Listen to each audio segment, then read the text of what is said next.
Iglesia,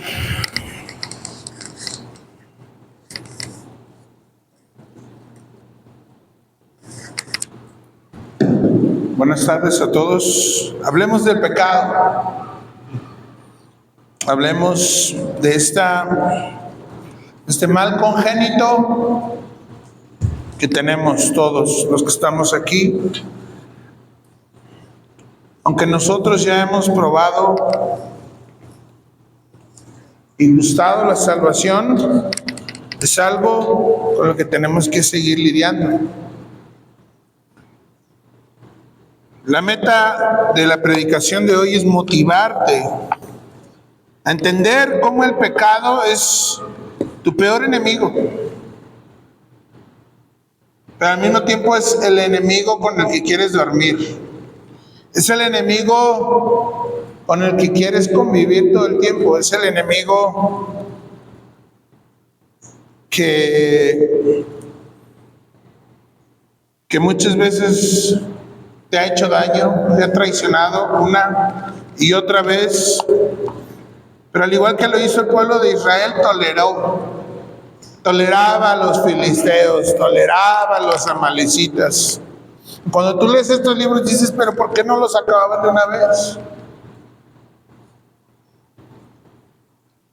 Dios nos ha provisto de armas espirituales para que tú y yo podamos acabar con nuestro enemigo el pecado. Pero esas armas espirituales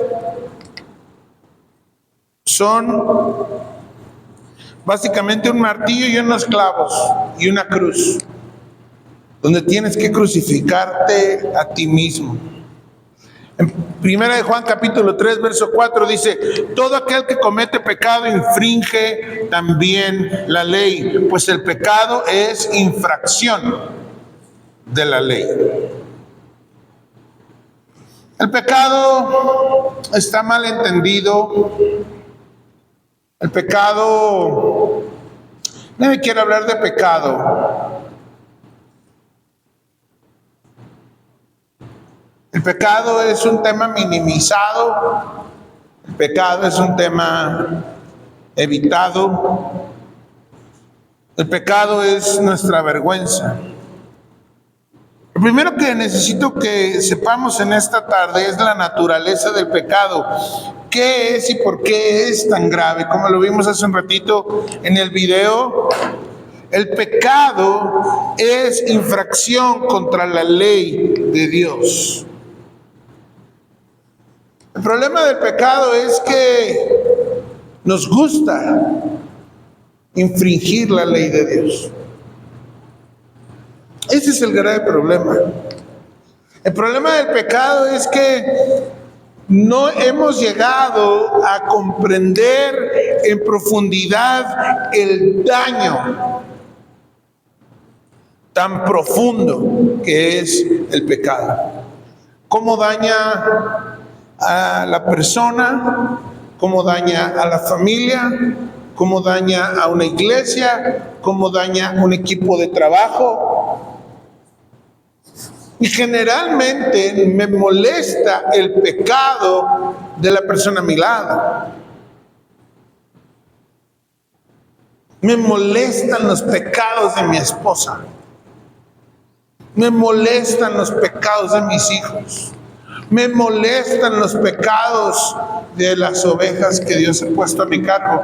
Pero generalmente no me molesta mi propio pecado. Ese es el problema que tenemos acá. Tú quieres que los demás dejen de pecar, pero tú no estás dispuesto a dejar de pecar.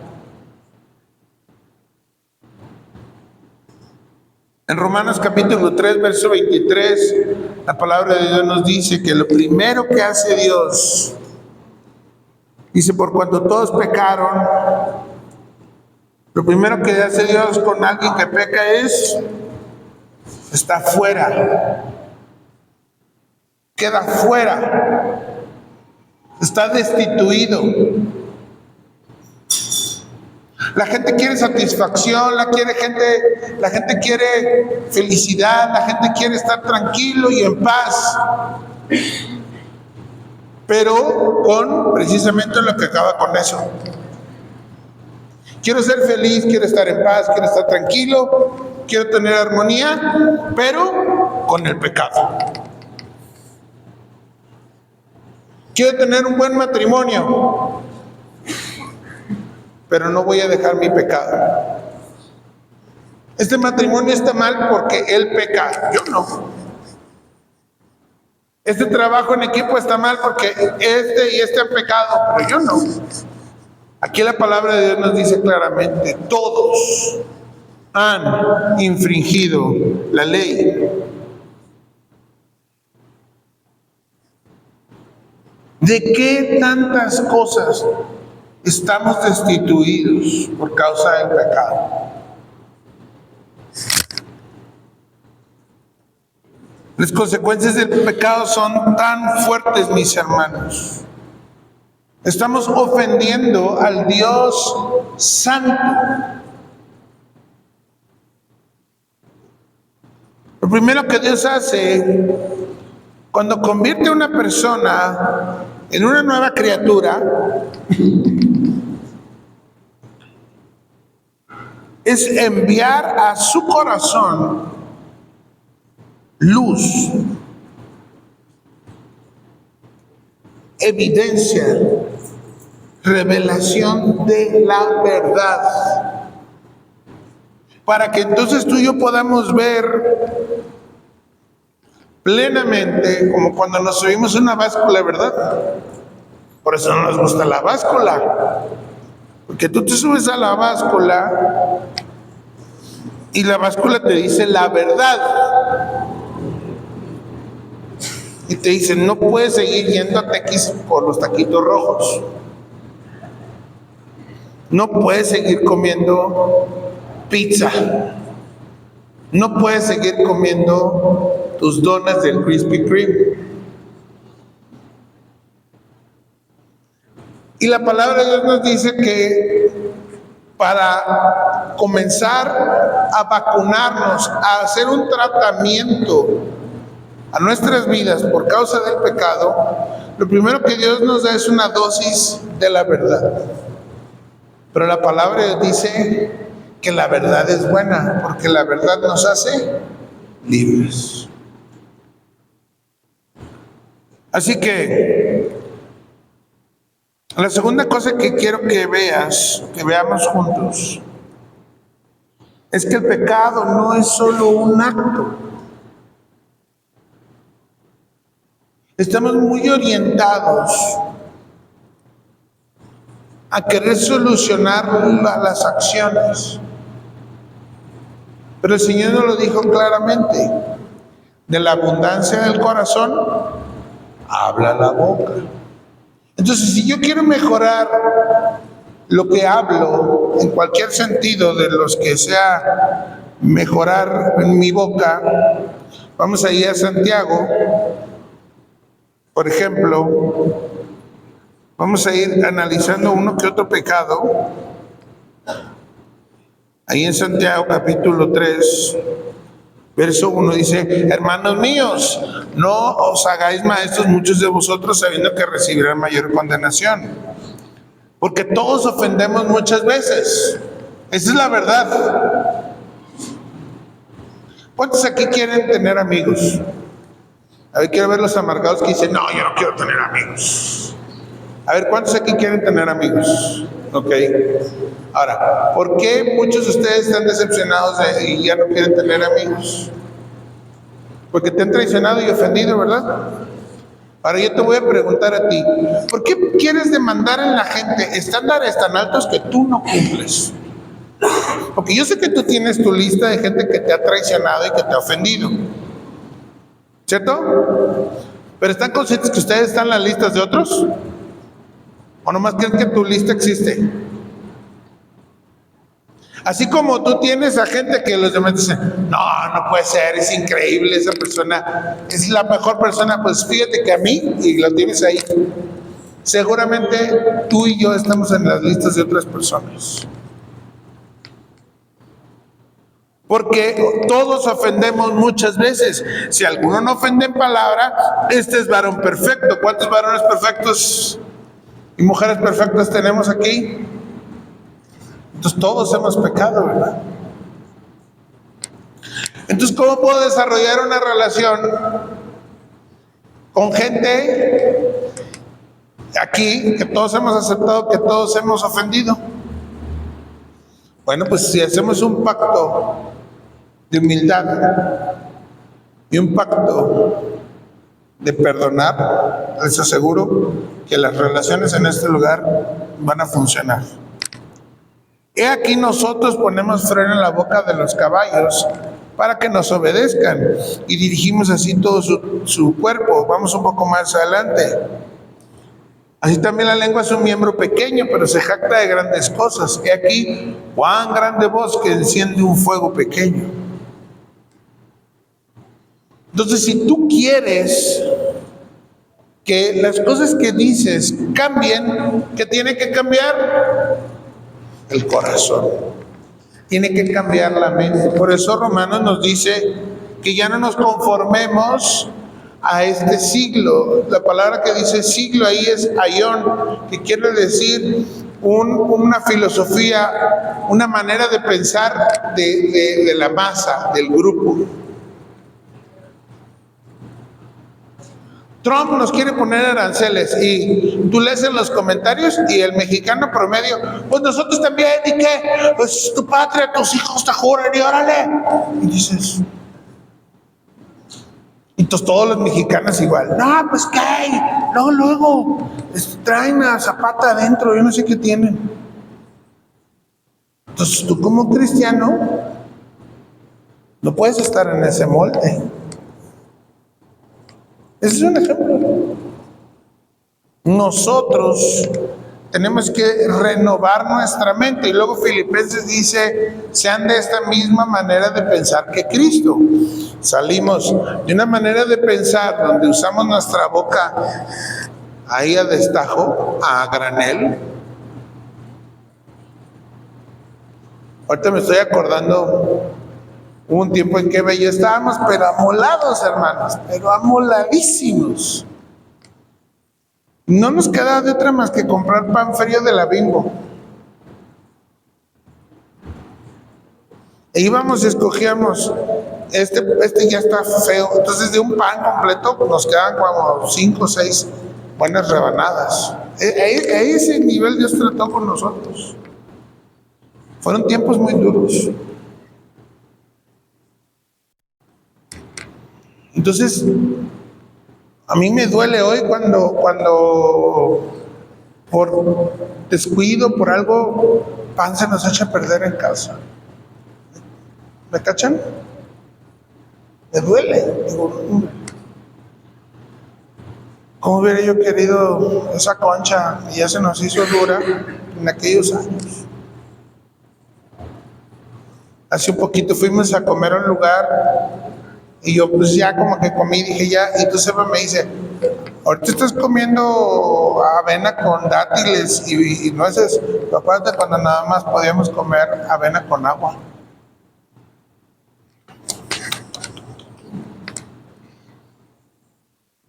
Mis hermanos, que tu mente cambie, que tu manera de pensar cambie, es una de las metas más altas que necesitas perseguir. Miren, por favor, ya dejen de enfocarse en el dinero. El Señor nos lo dijo, busca primeramente el reino de Dios y su justicia. Una de las metas del reino de Dios y su justicia es que tengas la mente de Cristo. Cuando yo estaba en la prepa, en la secundaria, y pedía oración, los hermanos, me acuerdo, bien, con buena intención, pero oraban diciendo, Señor, que tenga la mente de Cristo para este examen. Y ahora yo digo, qué mal entendimiento al respecto. Como si yo así de, la álgebra no entra todavía, Señor, como que tú sabes de carpintería, pero no de álgebra, ¿o qué onda? No, o sea, pues mal, nada que ver. Así que mis hermanos, el pecado no es solo un acto, es una enfermedad espiritual. ¿Cuántos se vacunaron contra el COVID aquí? Levanta la mano. ¿A poquitos? Levanta la mano, hombre, nadie los está viendo. No sé por qué nos da vergüenza eso. ¿Por qué te vacunaste? Pues porque tú no te quieres contagiar. Ahí en Himalaya están los tacos de a peso. ¿Quién ha comido los tacos de a peso? Alan, de seguro. ¿Tú has comido los tacos de a peso? ¿Quién ha comido los tacos de a peso de Himalaya? Y tienen unas cubetas de agua así gigantesca y tú pides agua de limón. Nunca he orado por los alimentos como cuando me han invitado a comer ahí. ¿Por qué? Porque tú sabes que es muy probable que te enfermes. Es muy probable. Ahora yo te quiero animar a que te pongas a pensar qué actitudes, hábitos, pláticas y ámbitos en los que te mueves es muy probable que vas a pecar. Para que te dejes de meter ahí. El cristiano promedio se preocupa si ir a misa es pecado. Pastor, me invitaron a una boda a unos amigos que no son cristianos y ¿puedo ir a la misa? ¿Es pecado? ¿Se me van a meter los demonios? Y yo con ganas de decirle, mira, métete a la misa 10 veces mejor, ya deja de contarte con tus amigos los borrachos. ¿No?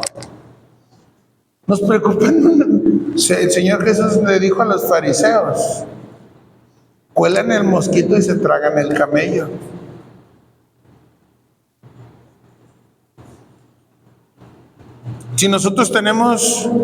Si el hombre natural, y aquí quiero aclarar algo, el cristiano ya no es esclavo del pecado, el cristiano tiene ahora la opción de decirle al pecado, no. Ya no estás bajo el dominio ni de la carne ni del pecado. Desgraciadamente para el mundo, ellos sí están bajo una total depravación. Pero el cristiano entonces necesita entender lo que Jeremías 17, verso 9 nos enseña. Hasta que no lleguemos a la estatura del varón perfecto, hasta que no seamos transformados en nuestra mente, hasta que no salgamos del molde que traemos. Mira, el mundo es un molde cómodo.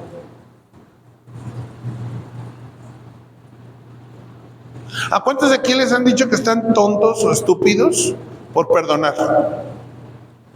¿Verdad? Porque el molde cómodo del mundo dice, perdonar. No, hombre, ve, rómpele su casa, ¿no? Y si se la rompes, ¿qué te dice el mundo? Bien, ¿no? Pero el Señor Jesús te dice, no, ¿cuál? No solamente lo vas a perdonar, lo vas a bendecir. Y si tienes sed, le vas a dar, tú vas a cubrir sus necesidades. ¡Qué incomodidad! Así que cuando ahorita mismo, si tú estás ahorita en una situación y dices, estoy bien cómodo en esto, preocúpate.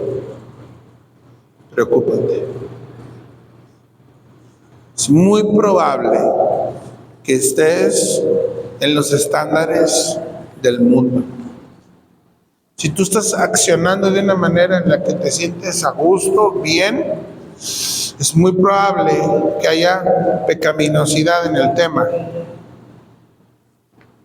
El mundo jamás te va a decir, ora, ayuna, busca a Dios. No vengas a Cancún, mejor vete a un congreso. No vengas a la playa, mejor métete con Dios todas estas vacaciones. A propósito, ya vienen las vacaciones. ¿Qué vas a hacer?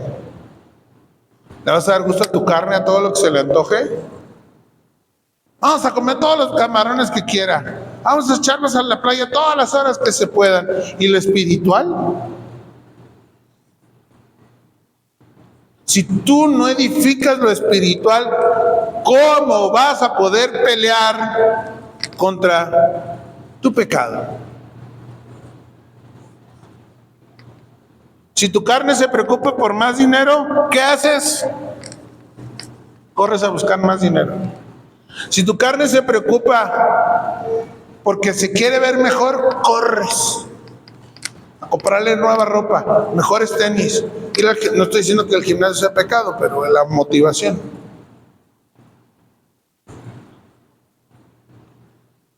Por eso dice la palabra que lo que se siembra en la carne genera corrupción. Pero lo que se siembra en el espíritu da vida. Sea en lo que estás metido ahorita, ¿cuál es tu motivación? ¿Es una motivación pecaminosa? Cuando hablamos de motivaciones pecaminosas, tenemos que hablar del corazón. Jeremías 17:9 dice: engañoso es el corazón más que todas las cosas y perverso. ¿Quién lo conocerá? El mundo te dice: follow your heart, sigue tu corazón, sigue tus corazonadas. Y la Biblia, ¿qué te dice? No. Estás tronado, no lo sigas. De hecho, lo tienes que combatir.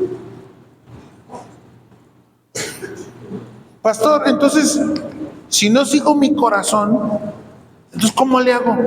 Aprende a discernir. Aprende a discernir. Y para discernir necesitas ser espiritual.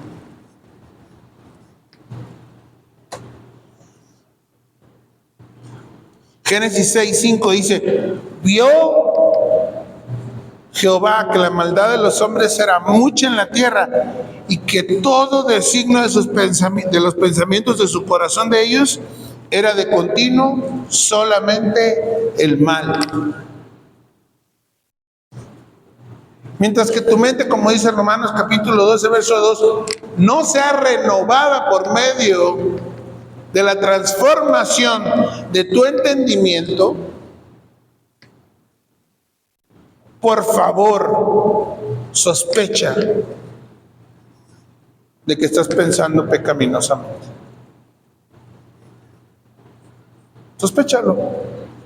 Charles Spurgeon dijo en una ocasión, en un conflicto entre dos personas: si he de culpar a alguien, si he de sospechar de alguien, sospecharé de mí mismo. Porque yo sé que soy pecador. Pero no. Un matrimonio se pelea y quieren desechar el matrimonio porque yo ya no puedo vivir con este animal, yo ya no puedo vivir con esta tarántula. ¿Y cuándo lidiaron con su pecado? Qué fácil es las salidas del mundo, ¿verdad? No, tú estás bien. La que puede, puede. No puedes nada. Eres un inútil. Eres un asco. Sin Cristo eres un criminal condenado a muerte. Eso es lo que eres. Igual que la que puede pecar, peca. Eso es lo único para lo que servimos.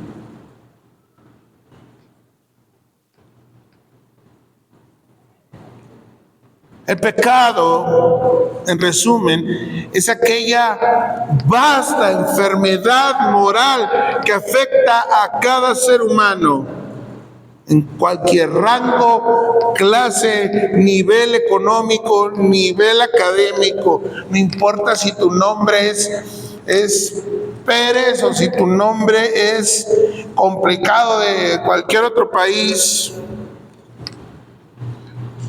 Los cristianos en Asia, los cristianos en México, los cristianos en Estados Unidos batallan con lo mismo, el pecado. Por eso el Señor Jesús dijo, vayan a todas las naciones y hagan discípulos. Todas las naciones están enfermas. El ser humano, en vez de confrontar el pecado, en vez de ir directo a la raíz, algunos pensadores en el siglo XIX dijeron, no, lo que pasa es que para que la humanidad realmente sea virtuosa, necesita gobernarse a sí misma. Y surgió la democracia. Para que el hombre de verdad sea virtuoso, necesita dejar de ser analfabeta, necesita ser estudioso. Vamos a desarrollarlo académicamente. No, es que el ser humano, para que sea una persona virtuosa, tiene que crecer en un ambiente constructivo, hermoso. Todas esas cosas han fallado. Todas esas cosas han fallado. Todos esos sistemas han fallado. En los 70s, vamos a hacer que las familias mexicanas sean menos, o sea, 1 o 2 hijos para que vivan mejor. Y de alguna manera lo lograron. ¿Cuántos aquí son hijos de familias de más de 4 hijos?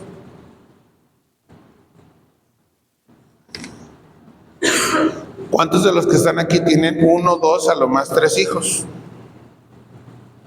Bueno, lo hicieron. Nos metieron el chip. Yo te voy a preguntar, ¿vivimos mejor? Nos volvimos consumidores. Eso sí. Nos hemos vuelto más consumidores porque tenemos más dinero. Eso es lo único que solucionar. No hay una familia que no tenga una tarjeta de crédito para que te compres todo lo que quieras y que cuando te lo compres digas, me lo merezco, para eso trabajo. ¿Sí? ¿Tú crees de verdad eso? ¿Cuál es el origen del pecado y su efecto en la humanidad? El pecado entró al mundo a través de Adán. Romanos capítulo 5, verso 12 nos dice, por tanto, como el pecado entró en el mundo por un hombre y por el pecado la muerte, así la muerte pasó a todos los hombres, por cuanto todos pecaron. Todo está contaminado, todo está afectado. Pero los hijos de Dios, en quien Dios está cambiando su mente, en quien Dios está cambiando desde adentro hacia afuera, está para sanear todas esas áreas. El Evangelio tiene el poder de sanar el área que tú quieras. El Evangelio puede sanar el matrimonio, el Evangelio puede sanar a la familia, el Evangelio puede sanar instituciones, el Evangelio puede sanar la economía, el Evangelio. Tú como mexicano ni idea tienes de cuánto le debes al Evangelio. ¿A cuánto les gusta el fútbol? Ok. ¿Sabías tú que el fútbol en México empezó en Pachuca? ¿Sabían eso? ¿Y saben ustedes quiénes son los que trajeron el fútbol a Pachuca? Unos misioneros metodistas. ¿Saben quién fue los que trajeron el concepto de kindergarten a México? Misioneros presbiterianos. ¿Sabes quiénes trajeron el concepto de la Cruz Roja a México? Misioneros. México le debe mucho, en muchos sentidos, al Evangelio.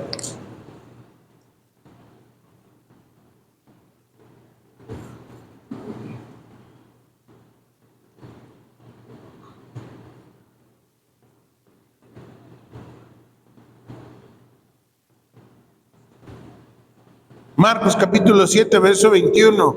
El Evangelio tiene potestad, tiene el poder. El Señor Jesucristo dijo: toda potestad me es dada en los cielos. Él tiene las llaves. ¿Te acuerdas? La semana pasada de Filadelfia.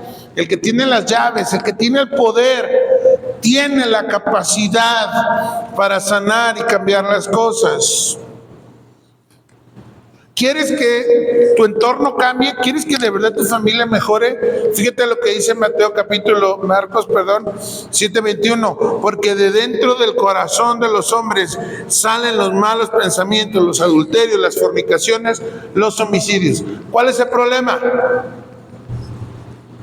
¿Cuál es el problema, iglesia?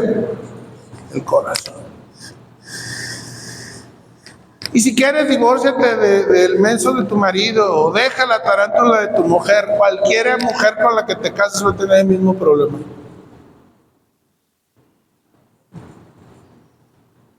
Regala a tus hijos, sácalos a la calle y que se vayan como perritos caminando. Y ten otros 3, van a tener los mismos problemas de corazón. El Evangelio transforma el corazón. Nos han enseñado a desechar a la gente que nos molesta, a la gente que nos irrita. No nos han enseñado a que el Evangelio va a ir produciendo un cambio poco a poco en nuestras vidas. Isaías 1:6 dice: desde la planta del pie hasta la cabeza no hay en él cosa sana. ¿Qué radiografía tan horrenda da la Biblia acerca de nosotros, cierto?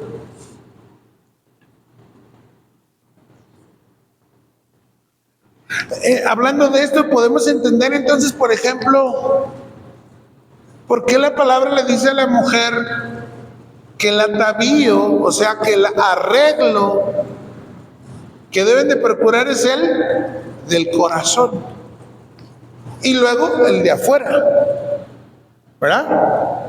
Gracias a Dios por Revlon y Mary Kay, ¿cierto? Pero de nada sirve que tú seas una mujer espectacular por afuera y que cuando abras la boca hieda a maldición. Por eso dice Proverbios: vana es la gracia, nada es la hermosura. La mujer sabia, esta será alabada. Pero la mujer sabia es una mujer que ha sido tratada en el corazón.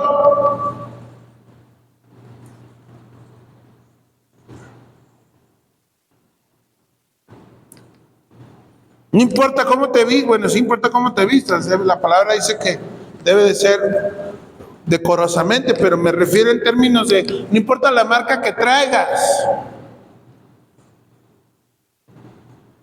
¿Cómo está tu corazón? ¿Hay pecado en tu corazón? Una consecuencia grave del corazón es que endurece nuestro corazón. Dice Lucas capítulo 12, verso 48, mas el que sin conocerla hizo cosas dignas de azotes, será azotado poco. Mateo 25, 41 dice: apartados de mí, malditos, al fuego eterno.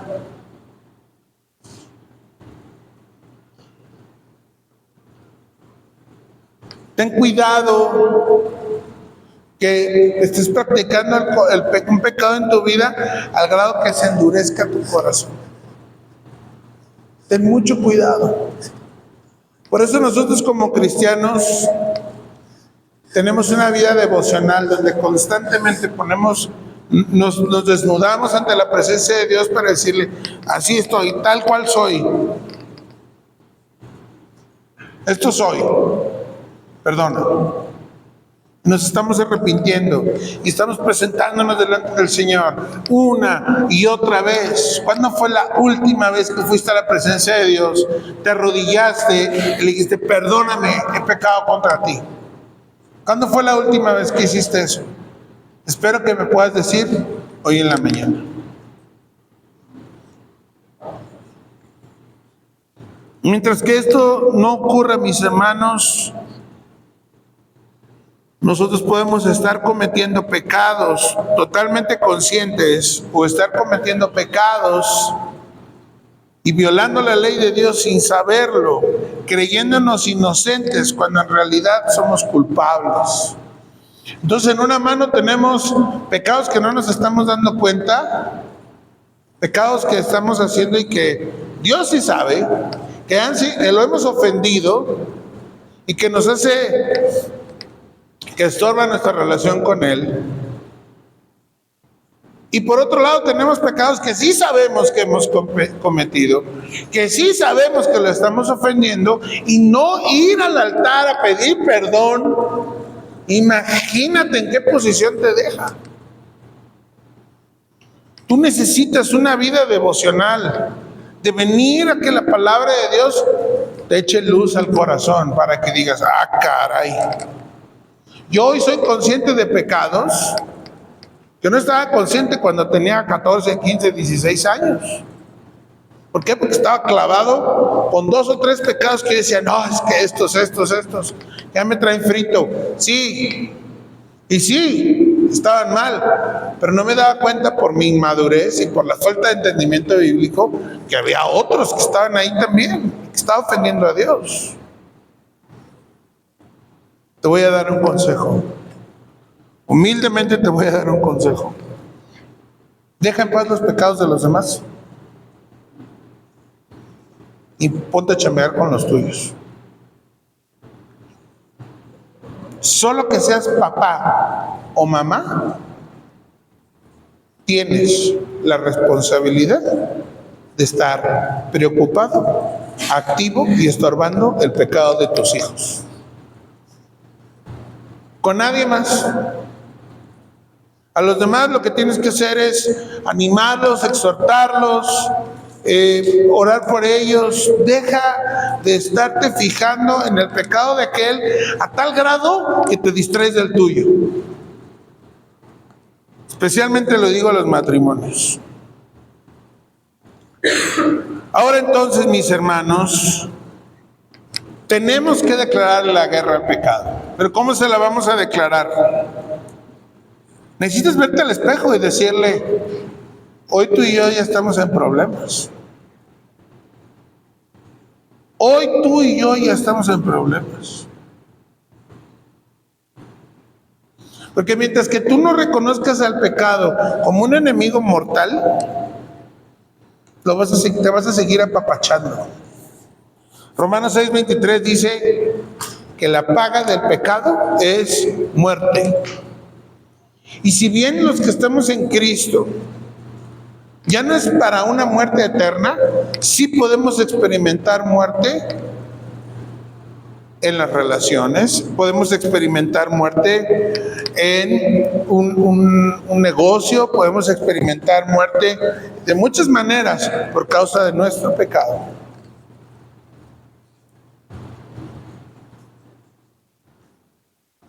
Pienso yo que estoy hablándole a personas con cierta madurez. Otro consejo que te puedo dar, de corazón a corazón, no trates, por favor, no trates de poner tu pecado debajo de la alfombra.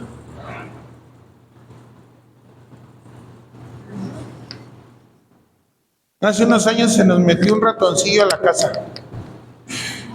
Y mi perra se llama Kiara y es brava, pero brava con los ratones, es un schnauzer. Nadie le enseñó, ahí lo trae. Brava. Yo no sé, pero de repente el ratón ya no lo vimos, lo buscábamos, movíamos cosas, ya no lo vimos. Pensamos, no, pues se lo echó, ¿no? No, pues no, nada, y nada, y nada. Hasta que de repente empezó a oler y a oler. Aparentemente el problema ya no estaba, porque ya no veíamos al ratón, ya nadie le había hecho ¡ah! Problema solucionado, el ratón ya no está. Pero empezó a oler, y a oler, y a oler, y a oler. Así es el pecado. El ratón se escondió de alguna manera tan bien de la Kiara que se murió ahí. Y después de un tiempo empezó a apestar horrible la cocina. Tuvimos que mover cielo, mar y tierra para encontrarlo. No se te ocurra tratar de esconder tu pecado, que no se dé cuenta mi papá, que no se dé cuenta mi mamá, que no se den cuenta mi jefe, que no se dé cuenta mi jefa, que no se dé cuenta el pastor. Porque no solamente eso va a apestar, sino que va a agarrar fuerza en tu vida. ¿Quieres empezar una guerra contra el pecado? Confiesa tu pecado. Confiésalo. Hijitos míos, dice la primera epístola de Juan, hijitos míos, si alguno hubiere pecado, abogado tenemos para con Dios. Confiesen sus pecados. Confiésalos. Oye, ¿sabes qué? Hay problemas con esto. Oye, ¿sabes qué? A veces es que yo no quiero que me juzguen. Mira, probablemente te encuentres con 2 o 3 personas arrogantes que se les olvida que mañana pueden estar en tu posición. Ándale pues.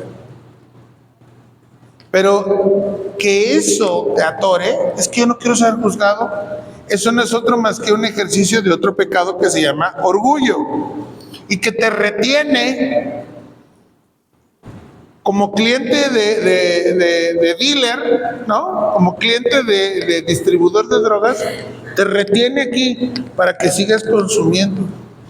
El enemigo, tú decides caminar en santidad, ¿no? Y te caes. Alguna situación te ensucia. Por ejemplo, yo que salgo de mi cuarto diciendo, Señor, échale ganas, quiero ser de bendición para la raza, y pasan mis hijos y ya pequé, ya dije algo, ya me enojé. Sí, ya me echaron a perder la comida. A mí le da mucha risa eso. Entonces, ya alguna mancha, ¿no? Algo ya hay. Y el diablo luego te dice, ya te manchaste. Ya te manchaste. Pues, ¿qué pasa si te manchas un poquito más? No seas hipócrita. Ya te manchaste. Ya, mañana lo vuelves a intentar. Y si tú no tienes madurez, ¿qué haces? Te vuelves a embarrar, pero grueso. Te tenías una manchita, en esa manipulación del diablo y de tu propia carne, acabas bañado en porquería otra vez. Llegas en la noche y dices, ¿cómo pasó esto? Necesitas declararle la guerra a tu corazón. Necesitas declararle la guerra a ti mismo. Efesios capítulo 6, verso 12 dice, porque no tenemos lucha contra sangre y carne, sino contra principados y potestades. Y no estoy diciendo que el diablo tiene la culpa. El diablo puede venir a tu vida y te va a tocar la puerta. Ser tentado no es tu responsabilidad.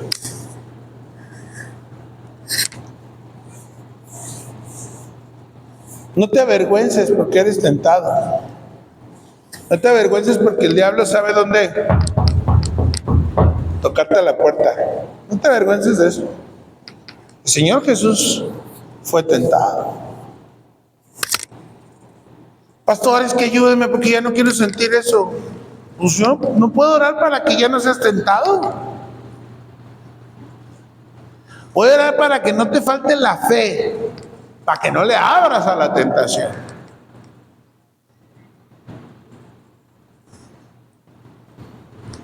Mi iglesia, tu vida está a punto de mejorar en muchos sentidos si tú abrazas la santidad. Esa mejora que quieres no es por más dinero, no es por vivir en una mejor colonia, no es por vestir mejor, es por vivir en santidad.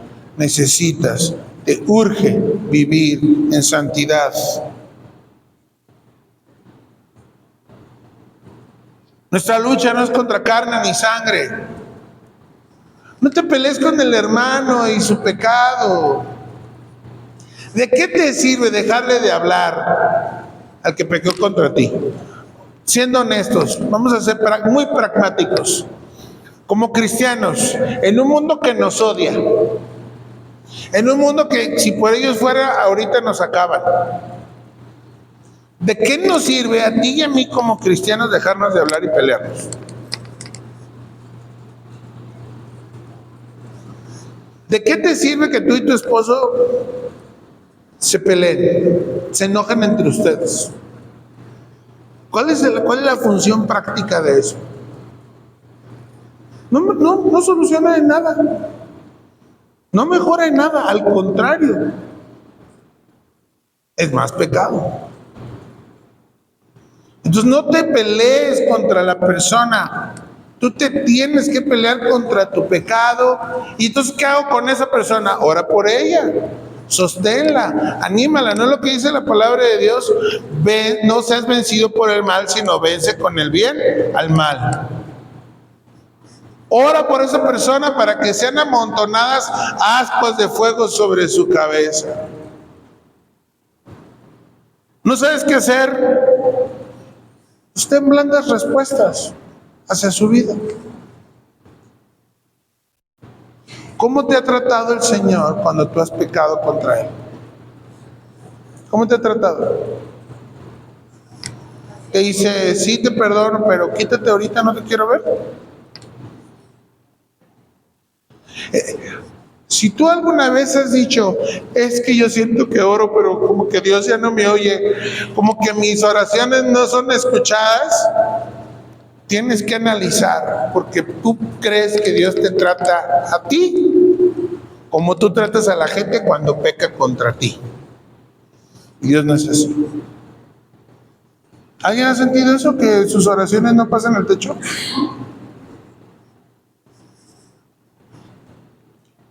¿Tú crees que Dios es igual de sangrón que tú? Gloria a Dios, no es como nosotros. ¿Cuántas veces ya hubieras sido chamuscado si Dios fuera como tú eres? ¿Ah? ¿Cuántas veces hubieras muerto en la muerte más dolorosa? Así volteado para adentro, así.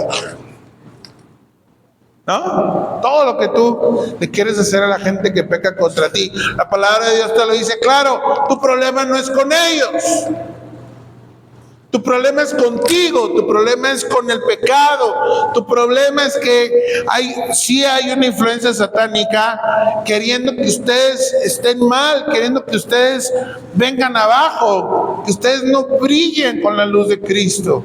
Ahí están tus problemas. Nosotros tenemos armas que no son carnales, sino espirituales, poderosas en Dios para derribar todas las cosas que nos son contrarias. No las personas. Si tienes madurez, tienes que entender que tu problema no son las personas, tu problema es tu pecado, su pecado, pero tú no puedes hacer nada contra su pecado. De hecho, sí puedes hacer puedes hacer algo contra su pecado, es amarlo. Es reconciliarte, es escuchar, decir, va, te escucho, venga, bienvenido de nuevo, vamos a ser familia. Sí me dolió, sí me caló, pero a partir de hoy, como lo hace el Señor conmigo, borrón y cuenta nueva. No va a faltar el que aquí me diga, ¿y qué pasa cuando es una y otra vez? El Señor se lo dijo a Pedro. Señor, ¿cuántas veces tengo que perdonar al animal este? Es la versión mexicana que tengo yo. Si hubiera sido yo, le hubiera dicho, Señor, ¿qué hago con este? ¿No?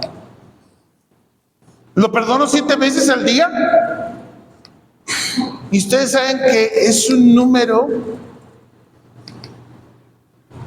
fuera de esta creación. 70 veces 7. Saquen su calculadora y multipliquen 70 veces 7 por 7. No hay calculadora que soporte eso. Ese es el nivel de perdón de Dios para ti. Y es la demanda que tienes a tu vida, perdonar a ese nivel. Y no falta el cínico que dice, pues si no soy Dios para perdonar. Bueno,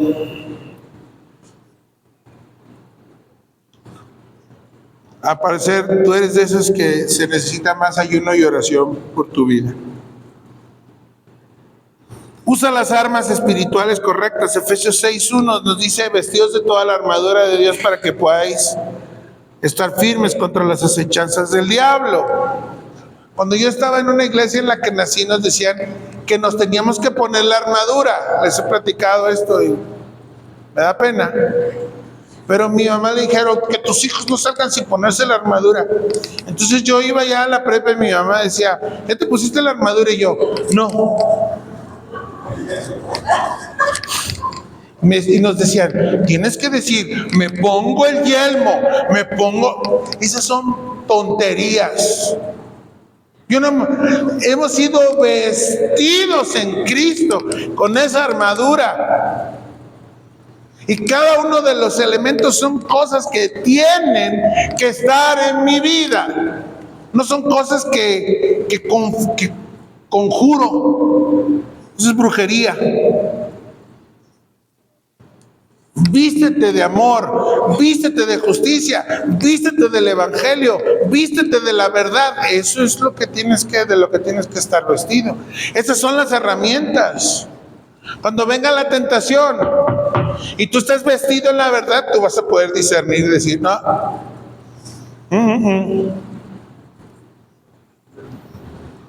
Otra arma es la oración constante.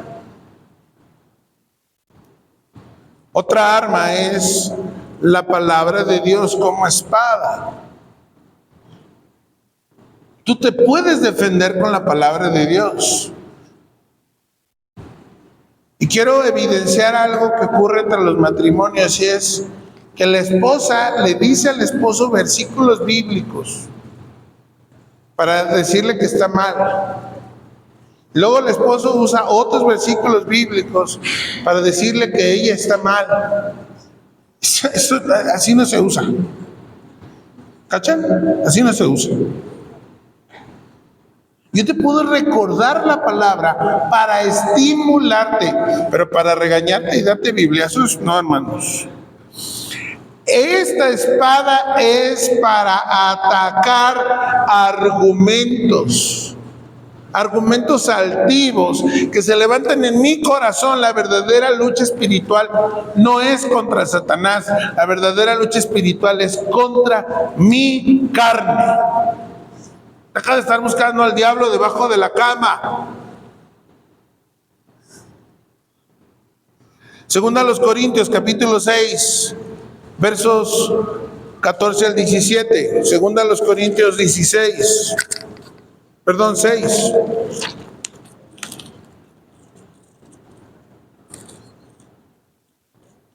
Te voy a decir algo que no le va a gustar a tu carne.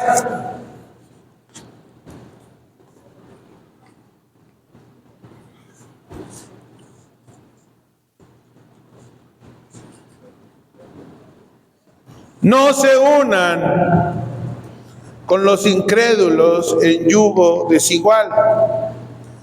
Porque ¿qué tiene en comunión la justicia con la justicia? ¿O qué relación puede haber entre la luz y las tinieblas? ¿Y qué concordia tiene Cristo con Belial? Belial es uno de los nombres más inmundos de Satanás. ¿Y qué tiene que ver en común el creyente con el incrédulo? Esto se utiliza mucho para las relaciones. Y es una buena oportunidad para decirte, no se te ocurra tener un novio, una novia, y mucho menos casarte con un incrédulo. Y no me vengas a decir, pero es un gran muchacho, hijo del diablo.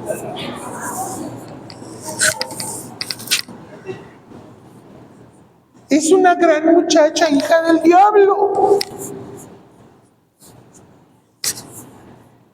Amamos a los incrédulos. Tú tienes que predicarle el evangelio a los incrédulos. Nosotros éramos incrédulos, ¿cierto? Pero este versículo no se refiere a que no te juntes y no los quieras. Se refiere a que no edifiques con ellos, porque vas a edificar en diferente fundamento. Y hay testimonios.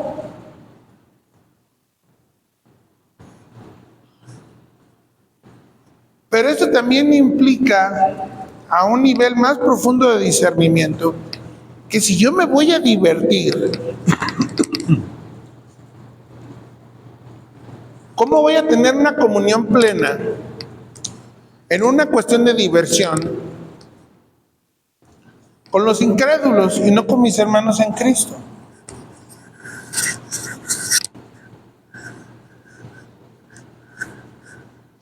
¿Cómo puedo generar negocios prósperos con una mentalidad cristocéntrica con alguien que es incrédulo?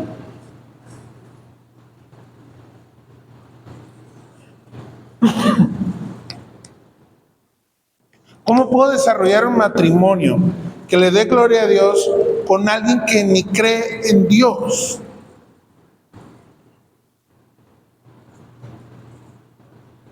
No, pero ya me dijo que sí cree. Tú sabes que nos referimos a una persona que le ha entregado su vida a Cristo y que vive peleando contra el pecado y que quiere vivir para la gloria de Dios.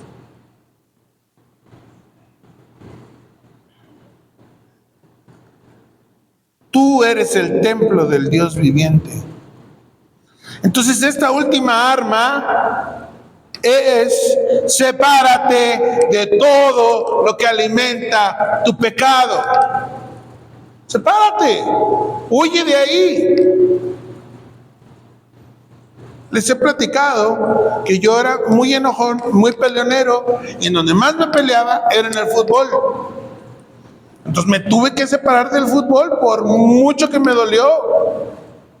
Tal vez no iba a ser el próximo Ronaldinho, pero me encantaba el fútbol, me encantaba jugar, la competencia, meter goles, el sufrimiento, me encantaba, pero siempre acababa peleado y agarrándome a golpes con alguien.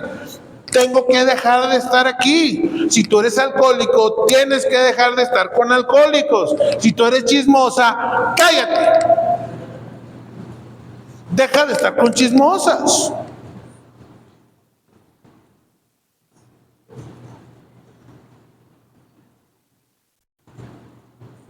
Tenemos que llegar a ese punto de separarnos de este mundo. Sin llegar a que vamos a establecer nuestro monasterio ahí en el Tangamanga, ¿verdad? No, porque somos de este mundo. No, estamos en este mundo, pero no somos de este mundo. Yo se los explico a mis hijos muy fácil. Tú eres mi hijo, ¿verdad? Sí. Y yo soy humano, ¿verdad? Sí. Si tú eres mi hijo y tú también eres un humano, yo no te voy a dar croquetas de perro para comer, porque no es para ti eso. Iglesia, hay cosas que este mundo te va a ofrecer que no son para un hijo de Dios. No seas tonto. No todo lo que el mundo te ofrece te lo tienes que empacar. Entonces tú vas a decir, qué cansado. Sí es cansado.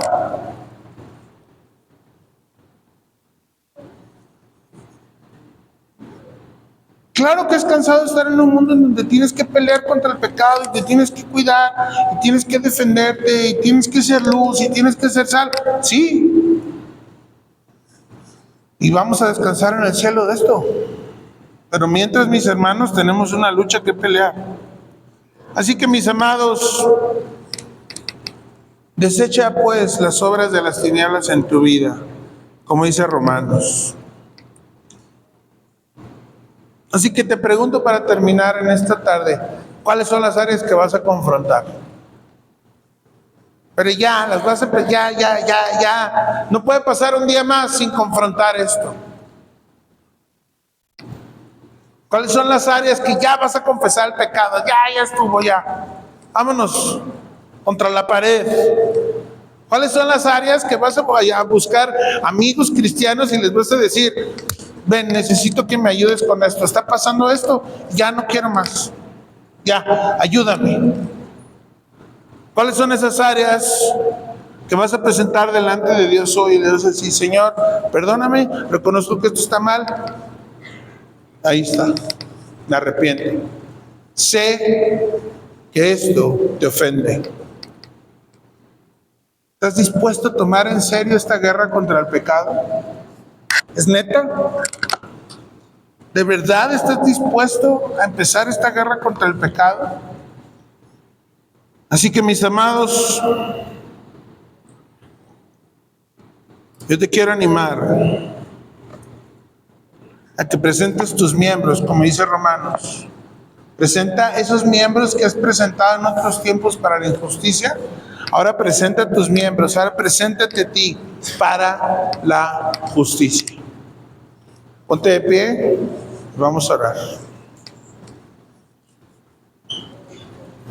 Señor, hemos hablado del pecado, hemos hablado de cómo te hemos dejado, nos hemos extraviado de tus caminos. Hay áreas en nosotros que reconocemos que te ofenden, que reconocemos que hemos hecho mal delante de ti, Señor. Perdónanos. Pecados de lengua, pecados de los ojos, acciones, pecados sexuales, pecados de arrogancia, pecados de orgullo.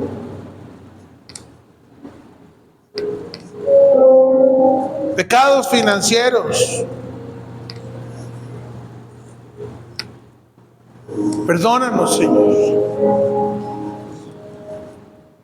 Padre, hoy como iglesia nos consagramos a ti. Reconocemos que tenemos problemas en estas áreas, pero Señor, tu palabra produce en nosotros el querer como el hacer. Tu Espíritu Santo, te ruego, Señor, que te muevas en medio de esta iglesia y produzcas en cada uno de nosotros el querer empezar una guerra en nuestro interior, una guerra civil en nuestro interior contra el pecado. Una guerra santa en cada corazón contra el pecado. Gracias, Señor, por tu palabra que nos reta, que nos confronta, que nos da la verdad y que nos hace ver que no podemos seguir un día más así. Te agradecemos por todo esto, Señor. En el nombre de Jesús. Amén. Que Dios los bendiga, iglesia. Buenas tardes.